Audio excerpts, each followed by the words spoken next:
আসসালামু আলাইকুম রহমতুল্লাহ। ইদানিং একটা বিষয় নিয়ে বেশি বিতর্ক হচ্ছে, যেটা হচ্ছে নারে হায়দারি ইয়া আলী মুর্তজা আলাইহিস ইসলাম। অনেকে বলতেছে এটা শিয়াদের স্লোগান, অনেকে বলতেছে এটা বলা যাবে না, এটা শিয়াদের আলামত। তো যাক, সে প্রসঙ্গে আমি আজকে যাচ্ছি না। কথা হচ্ছে আমি কখন থেকে নারে হায়দারি স্লোগান শুনে আসছি, তখন আমার বয়স বেশি হবে না, আমি প্রাইমারি স্কুলের ছাত্র ছিলাম। সেটা আমার স্পষ্ট মনে আছে। আমার আব্বা সাতগাছিয়া দরবার শরীফের একজন মহিলা। উনি যখন পটিয়া সাতগাছিয়া দরবার শরীফে যাইতেন বিভিন্ন প্রোগ্রামে, অনুষ্ঠানে, উরুষে, এখান থেকে যাওয়ার সময় গাড়িতে করে যাইতে হয় দশজন থেকে। যাওয়ার সময় আমার আব্বা একটা স্লোগান দিত, নারে তাকবীর আল্লাহু আকবার, নারে সালাত ইয়া রাসূলুল্লাহ। তারপর বলতো নারে হায়দারি ইয়া আলী মুর্তজা। তখন থেকে মাথায় ঢুকে গেল, না নারে হায়দারি রসুলের পর আদ। জিনিসটা ক্লিয়ারলি ঢুকে গেল যে না বেলায়েতের সম্রাট, তাই ওনার স্লোগান দিচ্ছে। এটা নিয়ে আমার কখনো কোনো কনফিউশন ছিল না। ছোটবেলা থেকে শুনে আসতেছি নারে হায়দারি স্লোগানটা।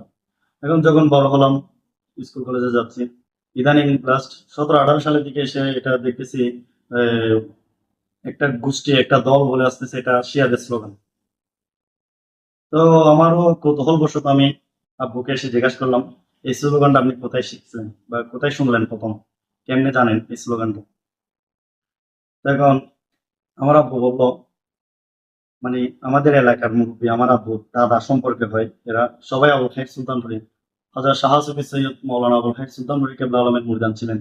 যারা শ্যামা মাহফিল করতেন রাউজানে, অনেক মুরিদান ছিলেন রাউজানে ওনার। তেনারা, তেনাদের কাছ থেকে আমার আব্বা এই স্লোগানটা শিখছে। আমার আব্বার বয়স তখন নাকি অনেক ছোট ছিল। তো আমার বয়স অনেক ছোট ছিল। আমি যখন এদের সাথে শ্যামা মাহফিলে যাইতাম বা বিভিন্ন গ্রামে তরিকতের অনুষ্ঠানে যাইতাম, তখন এরা নারে হায়দারি স্লোগানটা দিত। তাহলে সাতগাছিয়া দরবার শরীফের সাথে নারে হায়দারি স্লোগানের ইতিহাস অনেক দীর্ঘ। যদিও বা বর্তমানে এসে মুর্শিদ কেবলা আবু মোহাম্মদ মুস্তাকিবুল্লাহ সুলতানপুরি কেবলা আলম বেশি এটাকে প্রতিষ্ঠানিক রূপ দিয়েছে এবং প্রাতিষ্ঠানিকভাবে প্রতিষ্ঠিত হয়েছে। এবং সাতগাছিয়া দরবার শরীফের কিছু মুরিদান বা অন্য মঞ্জিলের কিছু মুরিদান বা যে কেউ বা বলতেছে সাতগাছিয়া দরবার শরীফের নারে হায়দারি স্লোগান আগে ছিল না। নারে হায়দারি স্লোগান মুস্তাকিবুল্লাহ সুলতানপুরি কেবলা আলম বা সম্ভবত সুলতানপুরি কেবলা আলম নতুন সংযোজন করছে নারে হায়দারি স্লোগান। ইতিহাস থেকে আমার আব্বা এখনো জীবিত আছে, এখনো বেঁচে আছে।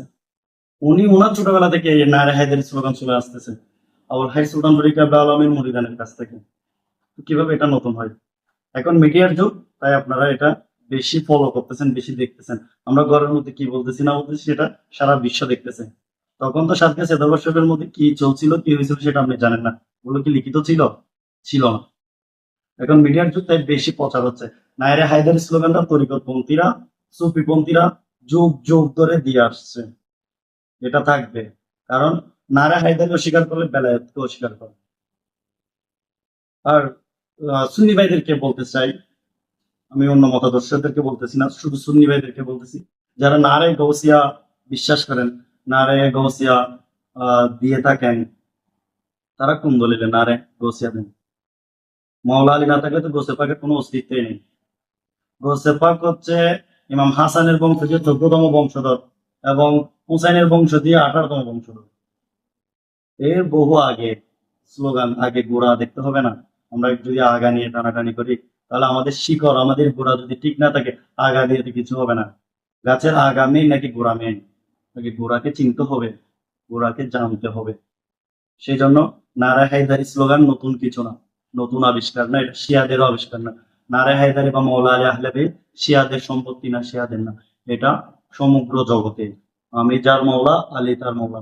রসুল যদি সমগ্র কুল কায়নাতের মৌলা হয়ে থাকে, আলী কুল কায়নাতের মৌলা। নারে হায়দারি ইয়া আলী মুর্তজা আলাইহিস সালাম। আসসালামু আলাইকুম।